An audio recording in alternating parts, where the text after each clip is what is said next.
السلام علیکم ناظرین، آپ دیکھ رہے ہیں بریکنگ نیوز لائیو اور میں ہوں آپ کا ہوسٹ عبداللہ۔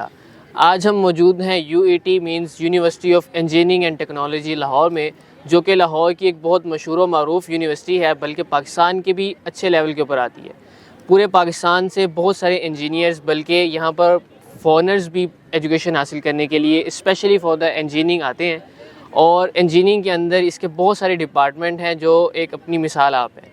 تو اسی انجینئرنگ کے ایک ڈپارٹمنٹ مائننگ ڈپارٹمنٹ کے اندر سے ہمارے ساتھ آج موجود ہے اسسٹنٹ پروفیسر بدر حیات صاحب، جو کہ ڈاکٹر بھی ہیں، ان کی PhD بھی اسی فیلڈ کے اندر ہے، اور یہ UET کے مائننگ ڈپارٹمنٹ کے ایک ایسے ڈاکٹر ہیں جن کے بارے میں ہم نے بہت سنا ہے کہ یہ اسٹوڈنٹس کے بھی بہت ہر دل عزیز ہیں اور ان کی شخصیت بھی کافی انٹرسٹنگ ہے۔ تو آج اسی کو ڈسکور کرنے کے لیے ہم UET آئے ہیں، اور ابھی ہم بات کرتے ہیں ڈاکٹر بدر حیات صاحب سے۔ السلام علیکم سر۔ وعلیکم السلام۔ کیسے ہیں آپ؟ الحمدللہ۔ اور کیسے چل رہے ہیں آج کل دن آپ کے؟ بہت اچھے چل رہے ہیں، بہت اچھے چل رہے ہیں۔ ابھی تو سردیاں انجوائے ہو رہی ہیں بیٹھ کے؟ جی دھوپ کے اندر صحیح ہے، ماشاء اللہ۔ اچھا، ابھی سب سے پہلے تو ہم آپ کی بیسک لائف کی طرف آتے ہیں کہ آپ نے اپنی بیسک ایجوکیشن اور یہ سب کہاں سے اسٹارٹ کیا تھا آپ کا بیسک سفر؟ بیسکلی مطلب جو میری اسکولنگ ہے وہ اسٹارٹ ہوئی راولپنڈی سے۔ سردار پبلک اسکول تھا، تیسری کلاس تک وہاں پڑھے، پھر ہم شفٹ ہو گئے میاں والی، اور اس کے بعد تیسری سے لے کر جو FSC تک کا سفر ہے، وہ جو بھی سفر تھا وہ PF کالج تھا میاں والی کے اندر، ایک بہت ہی اچھا کالج ہے، اب اسے عبدالرزاق فضائیہ کالج کہا جاتا ہے، وہاں پہ پڑھا۔ صحیح ہے، نائس۔ اچھا، تو ابھی جب آپ کی یہ تو بیسک ایجوکیشن کی بات ہوگی، لیکن اگر ہم بات کرتے ہیں کہ آپ کا یہ سفر انجینئرنگ کی طرف کیسے شروع ہوا؟ کیا آپ کا بھی وہ پیدا ہوتے ہی ابا جی نے کہا تھا کہ میرا بیٹا انجینئر بنے گا، یا کچھ آپ کی اپنی بھی کچھ خواہش تھی، یا کیسے یہ سفر آپ نے شروع کیا؟ اگر میں صحیح بات بتاؤں، والد صاحب یا والدہ کی طرف سے کوئی ایسا پریشر نہیں تھا، کافی آزادی تھی، مطلب گھر سے کوئی وہ تھا، مطلب والد صاحب نے ہمیشہ یہ کہا کہ جو آپ کا دل کرے وہ کریں۔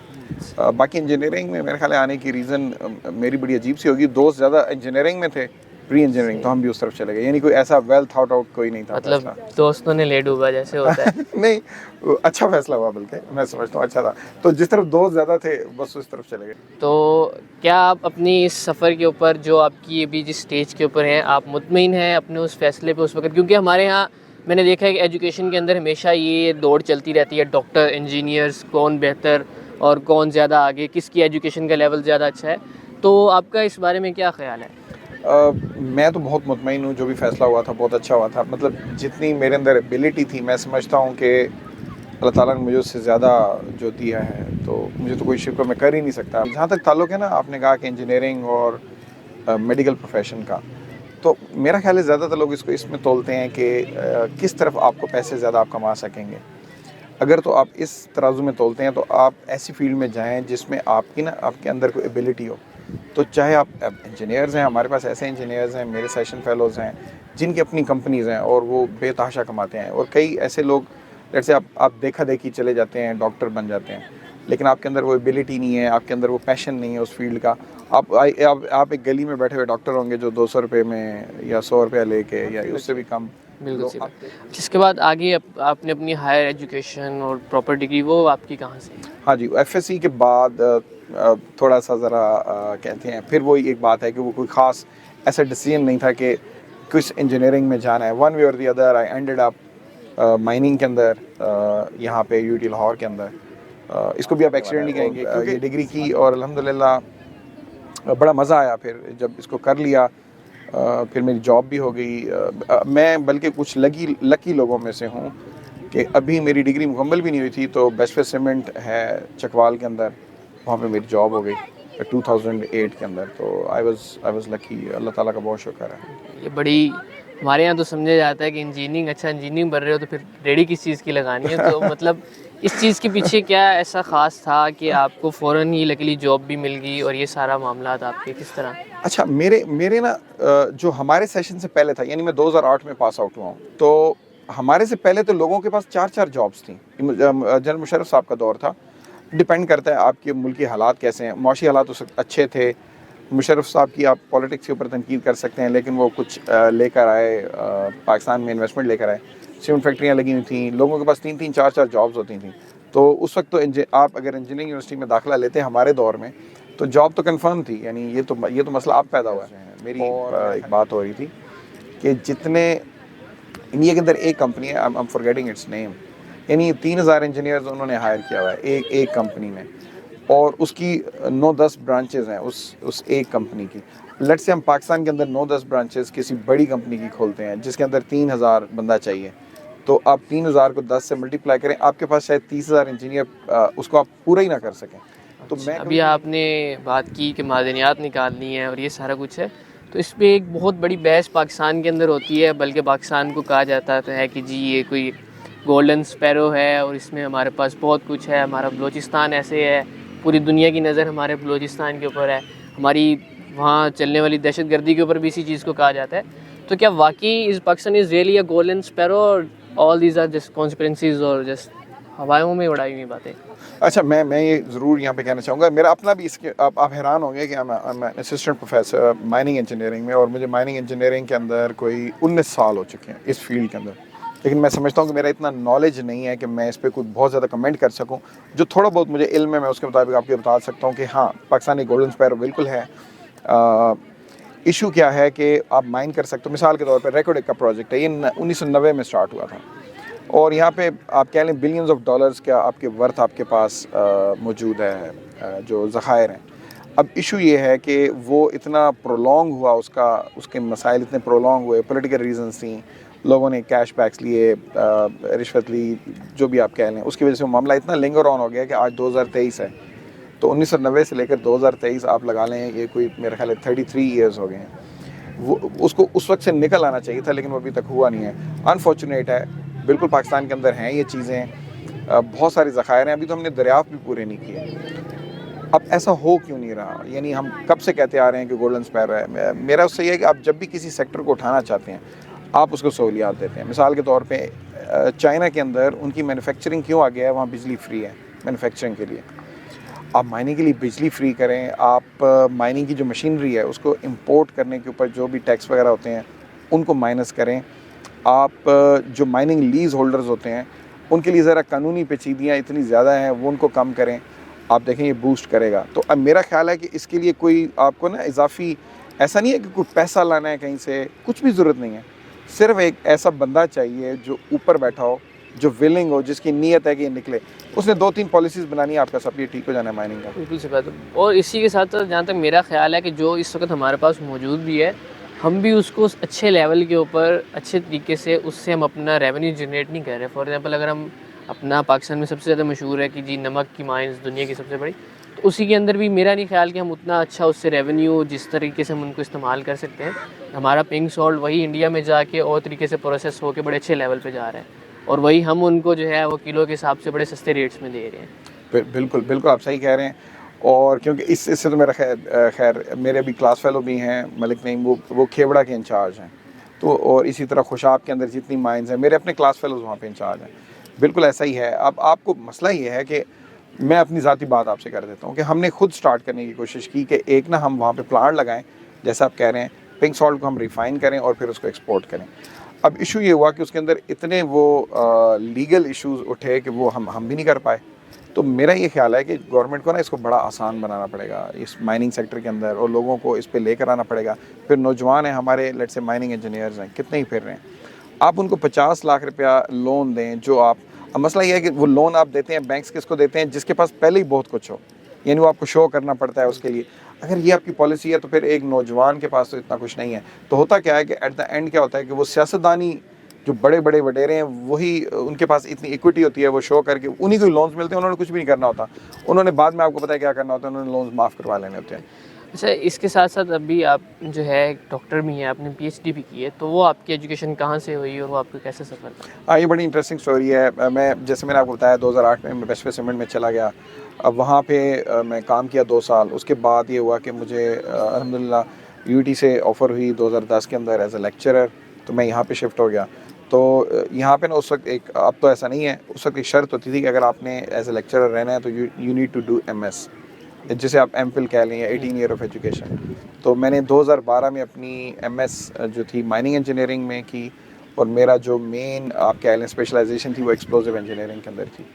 اور پھر اچھا, اس میں مجھے تھوڑا سا مسئلہ یہ آیا کہ میری کیونکہ ایکسپلوزیو انجینئرنگ میں ڈگری تھی, تو آپ سوچیں آپ نے داڑھی رکھی ہوئی ہے اور آپ ایکسپلوزیو انجینئرنگ کے اندر اگر آپ کا کیا ہے, تو کافی نا بڑا ایشو مجھے بن گیا کہ مجھے نا باہر کہیں پہ نا پی ایچ ڈی میں داخلہ نہیں مل رہا تھا. ملا بھی صحیح, اس کے اندر پھر سیکیورٹی کے کچھ ایشوز تھے, تو مجھے اپنے نا فیلڈ تھوڑی چینج کرنی پڑی. تو 2013 میں مجھے الحمدللہ فلی فنڈڈ ایک ریسرچ فنڈنگ ملی, اور اس کے اندر میں یہ ضرور کہنا چاہوں گا کہ میرے ایک کلاس فیلو تھے, ابھی بھی میرے ساتھ ہوتے ہیں, ڈاکٹر عثمان صاحب, ان کا ایک بہت بڑا کردار تھا اس کے اندر. انہوں نے مجھے کافی ہیلپ آؤٹ کیا, اور انہوں نے مجھے ہیلپ کیا. ڈاکٹر اکرم صاحب ہوتے تھے, انہوں نے مجھے ہیلپ کیا. تو مجھے یہ ریسرچ فنڈنگ ملی 2013 میں. تو میں یہاں ضرور مینشن کرنا چاہوں گا کہ میں کسی اسکالرشپ پہ باہر نہیں گیا تھا, نہ ہی میں نے کوئی پاکستانی پیسہ استعمال کیا اس کے لیے. That was totally funded by USA, اور وہاں کی ایک کمپنی تھی, وہاں جا کے میں نے اپنی پی ایچ ڈی کی ہے 2013 سے 2018. اور میری جو پی ایچ ڈی ہے وہ آپ کہہ لیں میٹیریل سائنس کہہ لیں, منرل پروسیسنگ کہہ لیں, اس طرف زیادہ انکلائنڈ تھی. تو آپ نے کیونکہ US سے ایجوکیشن سسٹم سے بھی آپ کا کافی تعلق پڑا ہے اور آپ نے اس کو دیکھا ہے, تو اب کیسا دیکھتے ہیں کہ وہاں کی ایجوکیشن پاکستان میں کیوں ہمیں PhD کرنے کے لیے, ہائی ایجوکیشن کے لیے وہاں جانا پڑ رہا ہے باہر کے اندر؟ یہ بھی بہت اچھا سوال ہے. دیکھیں, ایجوکیشن سسٹم کی میں بات کروں, مجھے تو لگا پاکستان کا ایکولنٹ ہے. یعنی مجھے کوئی ایسا پاکستان میں کوئی نظر نہیں آیا, کوئی ڈیفیشنسی نہیں نظر آئی. ویسے مطلب I just felt like I was very well prepared کہ میں یہاں سے ڈائریکٹ گیا ہوں پی ایچ ڈی کرنے کے لیے, مجھے مشکل پیش نہیں آئی. Of course it's P H D کرنا ایک ٹف ہے, لیکن میرا یہ خیال تھا میرے جتنے بھی اساتذہ ہیں FSC کے, میٹرک کے یا یونیورسٹی کے, انہوں نے ہمیں بہت زبردست پریپیئر کیا تھا. اور میں کبھی کبھی حیرت زدہ رہ جاتا تھا کہ اتنے کم پیسوں میں جو ہمارے استاد تھے انہوں نے ہمیں کیسے زبردست تیار کیا ہے. تو میں یہ سمجھتا ہوں ایجوکیشن سسٹم ہمارا کافی اچھا ہے. ویسے آپ حیران ہوں گے یہ بات سن کے, اگر میں اس کو امریکہ سے کمپیریزن کروں تو 19-20 کا فرق ہوگا. ایشو اسپیشلی یونیورسٹی لیولس کے اوپر ہمارے بہت اچھے اساتذہ ہیں. ایشو جو آتا ہے نا, جو آپ کہہ رہے ہیں کہ PhD لوگ یہاں سے کیوں نہیں کرتے, مسئلہ پیسوں کا ہے.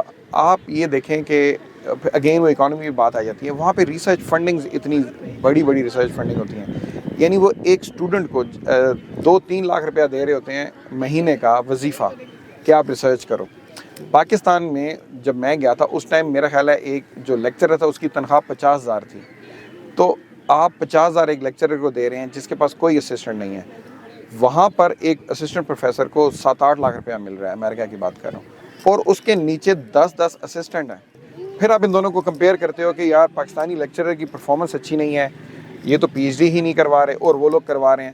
ٹھیک ہے, آپ کمپیریزن تب کرو, آپ پاکستان کے بندے کو بھی 10 اسسٹنٹ دیں, ان سب کو پے کریں, ان کو کھلے پیسے دیں, پھر آپ کمپیئر کریں. تو بڑی زیادتی ہے میں سمجھتا ہوں. پاکستان کی یونیورسٹیز میں ابھی بھی جو کام ہو رہا ہے یہ بھی بہت بڑی بات ہے. کتنا, میں اس لیے نہیں کہہ رہا کہ میں خود ایک یونیورسٹی میں پڑھاتا ہوں, میں یقین مانے اس لیے نہیں کہہ رہا, بلکہ میں ان سب میں کمزور ہی ہوں گا.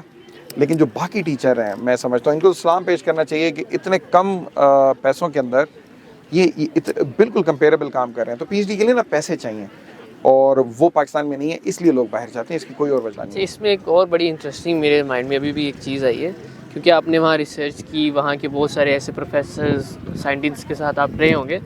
تو اس میں ایک چیز بہت ساری کہی جاتی ہے, جیسے کہ ہمارے پاس اللہ تعالیٰ نے ایک ایسا پراپر دین دیا ہے. قرآن پاک ایک ایسی چیز ہے جس کے اندر بہت سارے نوادرات اور دنیا کے ہر راز شاید اس کے اندر چھپے ہوئے ہیں. اچھا, اس کے اندر ابھی ہم ایک چیز یہ بھی سنتے ہیں کہ وہاں کے جو پروفیسرز ہیں, وہاں کے جو PhD ڈاکٹرز ہیں, وہ قرآن پاک کو اور اس کے تھیمز کو, اس کے آئیڈیاز کو بھی پک کرتے ہیں. تو کیا یہ واقعی ریالٹی ہے, وہاں پر اس چیز پر بھی کام ہوتا ہے, یا یہ صرف ہمارے سوچنے کی بات ہے؟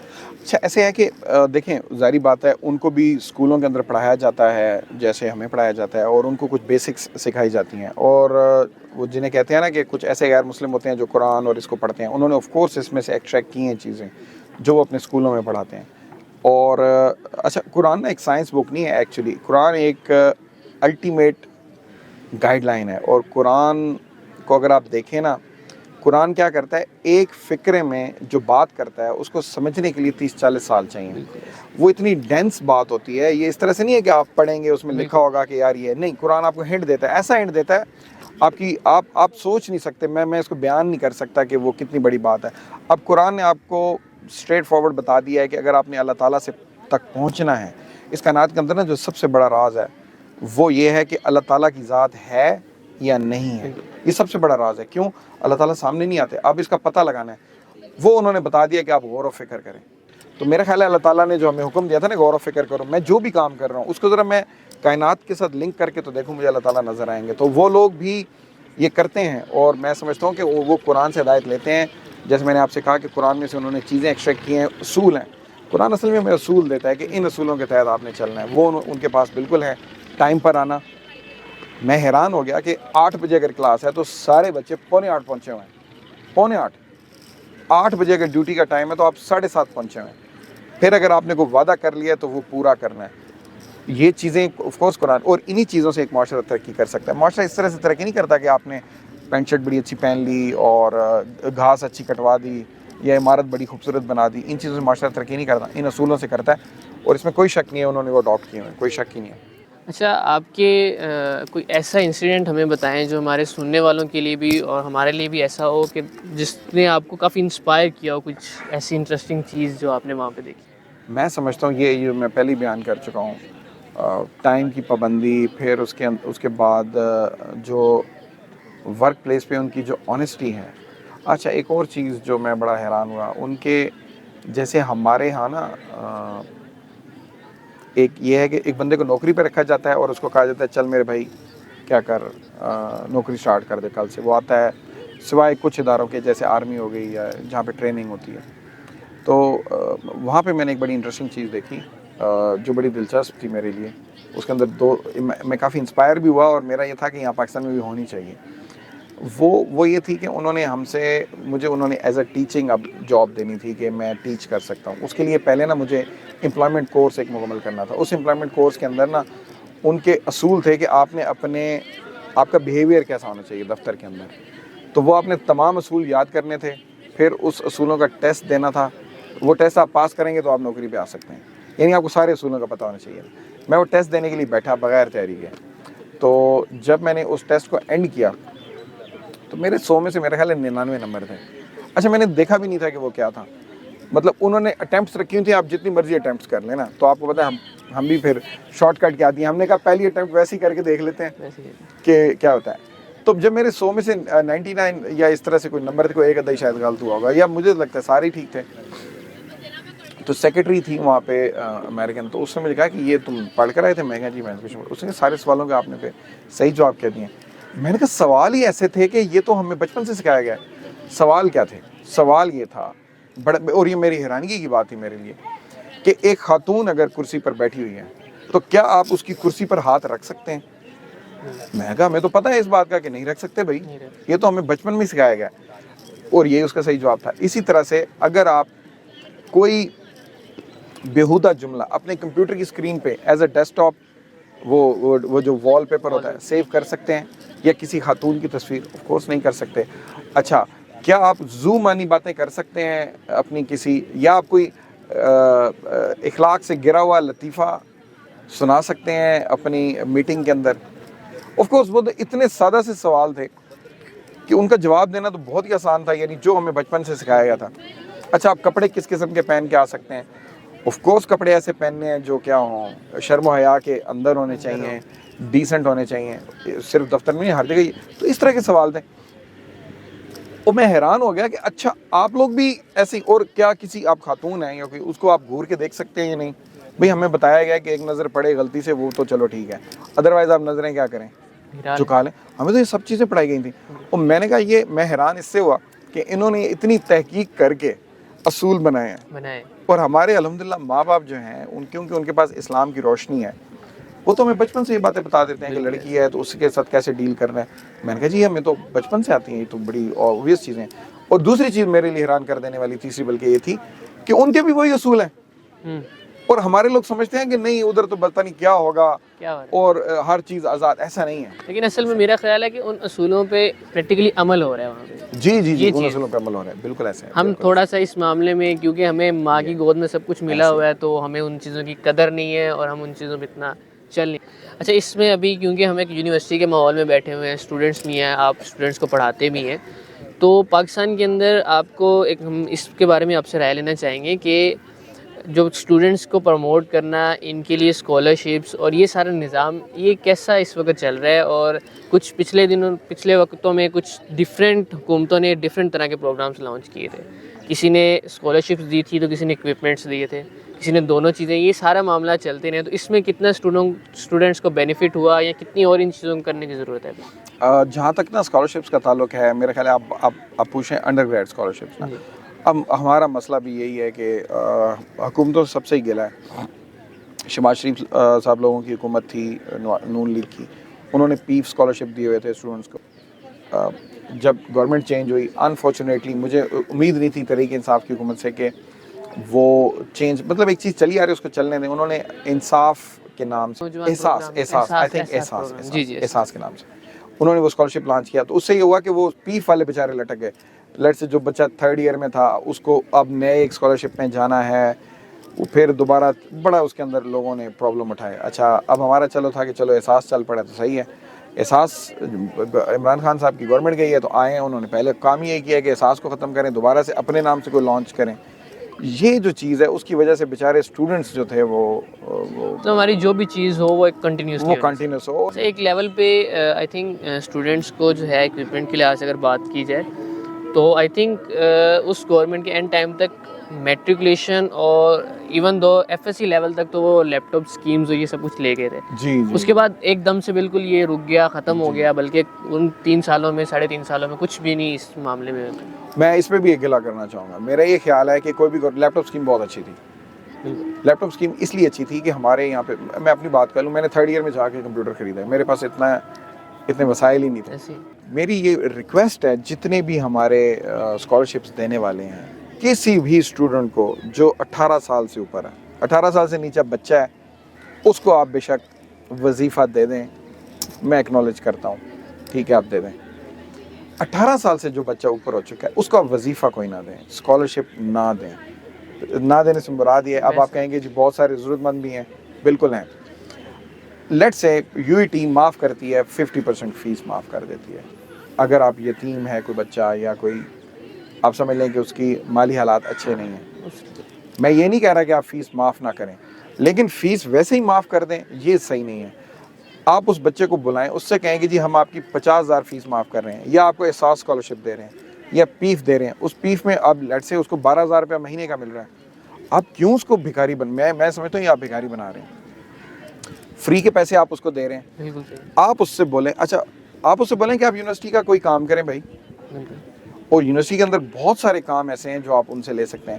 اس کا فائدہ یہ ہوگا کہ لیٹ سے ہم 3,000 بچوں کو اسکالرشپ دے رہے ہیں, پیف دے رہے ہیں, احساس دے رہے ہیں. ہمارے پاس 3,000 ورکر بھی آ گئے ہیں یونیورسٹی کے پاس, اور ان سے بے تحاشا کام لیے جا سکتے ہیں. میں آپ کو ایک مثال دے سکتا ہوں. لیٹ سے یہ ایک بچے جم کرنے آتے ہیں, ہم نے جم کو بہتر بنانا ہے, تو ان میں سے ایک بچے کی آپ ڈیوٹی لگا دیں کہ یار آپ نے جم کا ریکارڈ رکھنا ہے, 2 گھنٹے آپ ڈیلی جایا کریں گے جم کے اندر, یو ای ٹی کے جم کے اندر, یا جس بھی یونیورسٹی نے آپ کو اسکالرشپ دیا ہے, آپ نے اس کی مینٹیننس کا ریکارڈ رکھنا ہے, آپ نے اس کو اپ ٹو ڈیٹ رکھنا ہے, یہ اس کا کام لگا دیں. اسی طرح ہمارے آفیسز ہیں جن کے اندر ریکارڈ ہے, آپ اس جس کی آپ نے فیس معاف کی اس کو کہیں آپ نے ڈیلی کا 1 گھنٹہ یہاں پر آ کر ریکارڈ کیپنگ کرنی ہے. کمپیوٹر ڈپارٹمنٹ اور آپ سی ایس کے اسٹوڈنٹس کو ادھر انگیج کر سکتے ہیں, مائننگ میں ہمیں بہت زیادہ بندوں کی ضرورت ہے. چلیں ابھی ہماری باتیں شاید کافی ہو گئی ہیں اور کافی لمبا چل گیا, تو ابھی اگر آپ ہمیں اپنا مائننگ ڈپارٹمنٹ تھوڑا سا وزٹ کروا دیں, کچھ لائبریریز تاکہ لیبس وغیرہ تاکہ ہمارے ناظرین بھی دیکھ سکیں گے کس طرح کی فیسلٹیز ہمیں پرووائڈ کی جا رہی ہیں اس لیول پہ. جی ضرور, اور بہت اچھی فیسلٹیز ہیں. میں یہ بھی کہنا چاہوں گا کہ ابھی آپ دیکھیں گے بھی صحیح, یہ one of the best labs ہے اگر آپ کمپیئر کریں دنیا کے ساتھ. تھوڑا سا انٹرسٹنگ, اس کے اکوپمنٹس بھی ذرا انٹرسٹنگ ہوتے ہیں نا کہ کون سی چیزیں ہیں جو مائننگ اور کیا چل رہی ہیں. جی بالکل, کافی آپ کو دلچسپ لگے گا. چلیں آئے چلتے ہیں. جی میں یہاں پہ نا ایک چیز بتانا چاہوں گا کہ ہمارے جو پہلے میں نے امریکہ میں بھی منرل پروسیسنگ لیبس وزٹ کی ہیں, یہ منرل پروسیسنگ کی لیب ہے, لیکن جتنی اچھی اسٹیبلش ہماری لیب ہے, شاید ہی میں یہ کہنا چاہوں گا کہ حالانکہ امریکہ یورپ کے اندر فنڈز کتنے ہوتے ہیں, یہ ہماری ایک بہت اچھی لیب ہے, کمپیریبل ہے ان لوگوں کے ساتھ. اور اچھا یہ ایک ایسی چیز ہے جو پاکستان کی معدنی جو ذخائر ہیں ہمارے, یہ قسمت بدل سکتی ہے. ابھی کیپٹل ٹاک پہ بھی ایک پروگرام لگا تھا جس کے اندر انہوں نے کور کیا ہے کاپر پروسیسنگ پلانٹ, سینڈک میں بھی لگا ہوا ہے. بلکہ لیٹ می سے دس, اگر آپ پاکستان کی قسمت تبدیل کرنا چاہتے ہیں تو دو اس ٹائم شعبے ہیں, باقی شعبے سارے امپورٹنٹ ہیں جو آپ کو بہت آگے لے کے جا سکتے ہیں. نمبر 1 آئی ٹی کی فیلڈ ہے یا کمپیوٹر سائنس کی فیلڈ ہے, اس کے اندر آپ کو پتہ ہی ہے کتنا ہے. اور میں سمجھتا ہوں دوسری یہ فیلڈ ہے جس لیب میں ہم اس ٹائم کھڑے ہیں. اب اگر آپ پاکستان کی قسمت اکنامکلی تبدیل کرنا چاہتے ہیں, اور اس کی ریزن ہے ہر چیز اس لیب میں ریسائیکل ہو سکتی ہے, پوری ہر چیز کی recycling, just name any thing, اور یہ یہاں اس لیب کے ذریعے ریسائکلنگ ہو سکتی ہے، نمبر 1۔ نمبر 2، دوسرا جتنا بھی آپ کو میٹل چاہیے وہ اس لیب کے ذریعے نکل سکتا ہے، اور کسی بھی قوم کی ترقی کے لیے اپنی جو ہے نا میٹل پروڈکشن آپ کی اپنی ہونی چاہیے تاکہ آپ کو سستی پڑے، وہ اس لیب کے ذریعے ہو سکتی ہے۔ یہ لیب میں اور پاکستان کے اندر مجھے یہ بھی کہنے دیں شاید اس سے اچھی لیب موجود نہ ہو کسی کے پاس بھی اس شعبے کے اندر۔ تو اس ٹائم آپ جہاں پہ کھڑے ہیں یہ پاکستان کی قسمت کو تبدیل کر سکتی ہے۔ جی جی، یہ آپ کو نظر اس طرح سے تبدیلی کی جگہ ہے، یہ تبدیلی کی جگہ ہے۔ صحیح ہے۔ اسی طرح سے آگے یہ ملز ہیں ہماری، یہ ساری گرائنڈنگ کی مشین آپ کہہ لیں اس کو۔ اور پیچھے آپ دیکھ رہے ہوں گے ہم نے ایک نا واٹر ڈسٹیلیشن لگایا ہوا ہے، یہاں پہ ہم نا یہ واٹر پروڈیوس کرتے ہیں وہ والا جو، کیونکہ ہم چاہتے ہیں نا ہم واٹر کے اندر آئنز نہ ہو، بالکل ڈسٹلڈ واٹر پروڈیوس کرنے کے لیے ہم نے اپنا پلانٹ لگایا ہوا ہے، مکسنگ پلانٹ ہے ہمارے پاس، پھر ہمارے پاس اوونز ہیں، اس کے اندر ہم چیزوں کو پگھلاتے بھی ہیں، یہ فرنسز ہیں۔ یہ کوئی بھی جو ہوتی ہے نا جیسے ہم نے ایسی ہمارے پاس میٹلز ہوتے ہیں جو آپ کہہ لیں کہ کچھ میگنیٹ سے اٹریکٹ ہوتے ہیں کچھ نہیں ہوتے، ان کو الگ کرنے کے لیے یہ، کیونکہ جب اور میں یا بیٹریز ریسائیکل کر رہے ہوتے ہیں اس کے اندر پلاسٹک بھی ہے، آئرن بھی ہے، تو اگر آپ نے پلاسٹک کو آئرن سے الگ کرنا ہے یہ ہے، اور اس کے اندر بھی ایسے ہی ہے، آئرن اور سے آپ نے اسٹیل بنانا ہے اس کے لیے اکوپمنٹ ضروری ہے۔ اچھا، پھر یہاں پہ ایک اور بڑی دلچسپ میں آپ کو دکھاؤں گا، اور یہ اکوپمنٹ بھی بہت کم، اس کے ذریعے نا ہم کنڈکٹرز اور جو نان کنڈکٹرز ہیں ان کو الگ کرتے ہیں۔ یہ تینوں مشینیں ہیں، بڑی مہنگی یہ مشینیں ہیں، ان کے لیے وولٹیج بھی بڑی ہائی چاہیے۔ اب ایک نیا یہ ٹرینڈ آیا ہے اور ہم نئے ٹرینڈ کے مطابق چل رہے ہیں کہ کیمیکلز کے ذریعے جو میٹلز ہیں ان کو ایکسٹریکٹ کیا جائے، معدنیات کو ایکسٹریکٹ کیا جائے، تو یہ ہم سارا کر رہے ہیں، اور ایسے کیمیکلز ہم بنا رہے ہیں یہاں پہ، یعنی ہم نے پچھلے کوئی 2-3 سال کے اندر 12 اپنے کیمیکلز ایجاد کیے ہیں اسی لیب کے اندر۔ تو ایسا نہیں ہے کہ پاکستان میں کام نہیں ہو رہا، الحمدللہ ہو رہا ہے، ہمارے اپنی وہ ایجاد ہیں۔ آگے آپ چلیں، یہ اس مشین کو ہم نا فلوٹیشن مشین کہتے ہیں۔ صحیح ہے۔ اور اس کا یہ کہا جاتا ہے کہ جو انڈسٹریل ریولوشن ہے اس کی بنیاد اس کے اوپر ہے۔ دیکھنے میں آپ کو بڑی ایک عام سی مشین لگ رہی ہوگی، یہ وہ مشین ہے، اس کو ہم فلوٹیشن مشین کہتے ہیں۔ یہ بھی ایک، اور یہ پاکستان میں یہ اسکل بہت کم ہے نوجوانوں میں۔ یہاں پہ میں یہ مینشن کرنا چاہوں گا کہ ہم جو انٹرنیشنل سیفٹی کے اسٹینڈرڈز ہیں ان کو فالو کرتے ہیں، ہمارے سارے اسٹوڈنٹس ہم ان کو سکھاتے ہیں۔ میں نے جیسے آپ سے کہا کہ ہمارا جو بچہ تیار کیا ہوا ہے وہ آپ انٹرنیشنل اس کو کسی بھی اس پہ لے کے جائیں، ہی ول پرفارم۔ اچھا، ایک اور چیز ہم نے کی ہوئی ہے، اکثر لیبس کے اندر، بلکہ میں یہ تمام گورنمنٹ آرگنائزیشن سے یہ درخواست کروں گا، یہ کوئی اتنی مشکل چیز نہیں ہے، ایک فارم ہوتا ہے جو کرنے کے لیے لوگ لائنوں میں لگ کے فارم لیتے ہیں۔ آپ کیا کریں، ایک QR کوڈ ہم نے جنریٹ کیے ہیں، جتنی بھی ہماری مشینز ہیں آپ اس کو اسکین کر سکتے ہیں اپنے کیمرے کے ذریعے، اور آپ کے پاس ہر مشین کا جو مینول ہے وہ آپ کے پاس آپ کے فون میں آ جائے گا، کوئی بھی فارم ہے وہ بھی ادھر ہی ہو جائے گا، آپ کو کسی سے مانگنے کی ضرورت نہیں ہے۔ تو میرا خیال ہے یہ اس طرح کی چیزوں کو ڈیجیٹلائز، ہاں جی ڈیجیٹلائز کریں، اٹس نتھنگ۔ پھر آپ یہ دیکھ لیں ہمارے پاس، یعنی اگر پاکستان کے اندر کوئی بھی آرگنائزیشن، یہاں پہ میں یہ کہنا چاہوں گا، وہ پلانٹ لگانا چاہتی ہے منرل پروسیسنگ کا، وہ آ کے ہم سے ہیلپ لے سکتی ہے۔ ہماری یہ پائلٹ اسکیل کی مشینز ہیں، تو کوئی بھی آپ نے پلانٹ لگانا ہے کسی بھی انڈسٹری سے میں مخاطب ہوں، ابھی بھی بہت ساری انڈسٹریز ہمارے ساتھ کام کر رہی ہیں، آپ یہاں آ کے پہلے اس پہ لگا کے دیکھ لیں۔ اگر آپ اس پلانٹ کے اندر دیکھیں، جیسے اوپر ہم نے بات کی تھی، یہاں پہ آپ کو ہر قسم کی مشین ملے گی، اور یہ ہمیں جاپان نے بھی فنڈ کیا تھا ان انسٹرومنٹس کے لیے، اور یہ ایسے انسٹرومنٹس ہیں کہ یہ مطلب سال سے چل رہے ہیں، مینٹیننس کی بھی ضرورت نہیں پڑتی۔ اگر آپ دیکھیں تو یہ ہمارے پاس ہر سیمنٹ فیکٹری میں آپ کو لگا ہوا ملے گا، ہیمر کریشر ہے کریشنگ کے لیے، ہاں جی یہ جا کریشر ہے، یہ بھی آپ کو جتنی بھی کوئریز ہیں اس ٹائم بڑی، یا جہاں پہ میں نے میٹلز پروسیس ہو رہے ہیں وہاں ملے گا آپ کو، یہ ہمارے پاس بھی ہے۔ یہ رول کریشر، اس سے آپ زیادہ واقف ہوں گے، وہ جو گنے والا نہیں ہوتا وہ گنے والے یہ اس ٹائپ کی چیز ہے، لیکن ہم گنے کی بجائے ہم راکس کو اور جو مٹیریل ہیں ان کو، میٹلز کو ہم اس کے ذریعے توڑتے ہیں، یہ ذرا ہیوی ڈیوٹی ہے۔ جوس بھی نکلتا ہے ان کا، جوس بھی نکال سکتے ہیں لیکن وہ زیادہ وہ ہو جائے گا۔ اسی طرح یہ بھی ایک جا کریشر ہے، اگین مطلب کرشنگ کی جتنا بھی آپ کی ڈفرنٹ ٹائپ کی مشینز ہیں ہمارے پاس ہیں، اور یہ کافی ہیوی ڈیوٹی مشینز ہیں۔ اسی طرح سے یہ بال مل ہے۔ اچھا، لاسٹ ایک بڑی میرے آپ کے وزٹ سے انٹرسٹنگ بات آئی ہے کہ آپ کے جو مائننگز اور یہ ہمارے پاکستان کے معدنیات ہیں، ان کے جو منسٹر وغیرہ کو لاسٹ آپ کو کون سا یاد آتا ہے جو کبھی یہاں نظر آیا ہو آپ کو؟ ایک منسٹر آئے تھے، مجھے ان کا نام یاد نہیں ہے، اور وہ بھی کوئی میرا خیال ہے شاید گھنٹے کے لیے آئے تھے، اور اوپر ہی آپ کو پتہ ہے جیسے میٹنگ ہوتی ہے Yes. بیٹھ کے چلے گئے, ان سے کوئی خاص بات کرنے کا موقع نہیں ملا. اس کے علاوہ تو مجھے منسٹرز کے نام بھی نہیں آتے کہ کون سے آئے اور کون سے گئے, نہ کبھی کسی نے کچھ پوچھا. صحیح. ہاں ایک چیز ہے کہ تحریک انصاف کی گورنمنٹ کے اندر میں ایک پارٹ رہا ہوں. ڈاکٹر عطاء الرحمان صاحب جو تھے نا, وہ ہمارے آپ سے ملنے HEC کے چیئرمین, وہ ہمارے ٹیم لیڈ تھے. ڈاکٹر وقار صاحب ہیں ککس کے, وہ چیئرمین ہیں. پھر ہمارے جیولوجیکل انجینئرنگ ڈپارٹمنٹ کے چیئرمین ہیں ڈاکٹر فاروق صاحب اور میں. ہم نے یہ ایک پروجیکٹ لکھا تھا جس میں ہم نے یہ کیا تھا کہ پاکستان کے اندر جو ہے نا الیکٹرک وہیکلز بننی چاہیے. تو ہم نے کرنا یہ تھا, یہ خاص ایک PDA میں کافی تھا بس. جی ہم لوگ اس پہ کام کر رہے تھے. صحیح. اور ہمیں 2 ارب کی فنڈنگ بھی منظور ہوئی, 2 ارب کی. آپ ذہن میں رکھیں 15 ارب بجٹ ہے سائنس کا, سائنس اینڈ ٹیکنالوجی کا, اس میں سے 2 ارب ہمیں دیا گیا کہ آپ اس پہ کام کریں. ہم نے وہ لیتھیم کوبالٹ کے ذخائر یہ نکل کے ڈھونڈنے تھے, پھر ادھر آ کے ان کو کیا کرنا تھا, صاف کرنا تھا, پھر ان سے بیٹریاں بنانی تھی جو گاڑیوں میں لگنی تھی. انفارچونیٹلی آپ کو پتہ ہے گورنمنٹ چینج ہوئی, ساری چیزیں جو ہیں اوپر نیچے ہو گئیں. تو یہ ہمارے پاس آپ دیکھ لیں شیکنگ ٹیبلز ہیں, یہ بھی منرلز کو صاف کرنے کی. بہت شکریہ سر آپ کا, آپ نے ہمیں پورا وزٹ کروایا اور سارا دکھایا. آپ نے اپنے قیمتی وقت میں سے اتنا ٹائم ہمارے لیے نکالا بھی. اور جیسے کہ ابھی سر بات کر رہے تھے کہ ہمارا یاد ہی نہیں ہے کہ آخری منسٹر کون یہاں پر آیا اور یہ سارے معاملات, کیونکہ یہ چیزیں میرا خیال ہے کہ جیسے سر بتا رہے تھے یہ ڈائریکٹلی ان لوگوں سے لنکڈ ہونی چاہیے, بلکہ ان کو تو ہونا زیادہ ادھر چاہیے کہ بھائی کیا نیا بن رہا ہے, کیا نیا بنایا جا سکتا ہے, کون سی فنڈنگ چاہیے. تو کچھ ایسا کنیکشن ضرور ہونا چاہیے آپس میں کہ فوراً سے ہمارے پاس اگر کسی چیز کی ضرورت ہے, کچھ نیا ہم کر رہے ہیں, تو اس کو اوپر تک کے لیول تک لے کے جایا جا سکے. وہ ہمیں بلا لیں.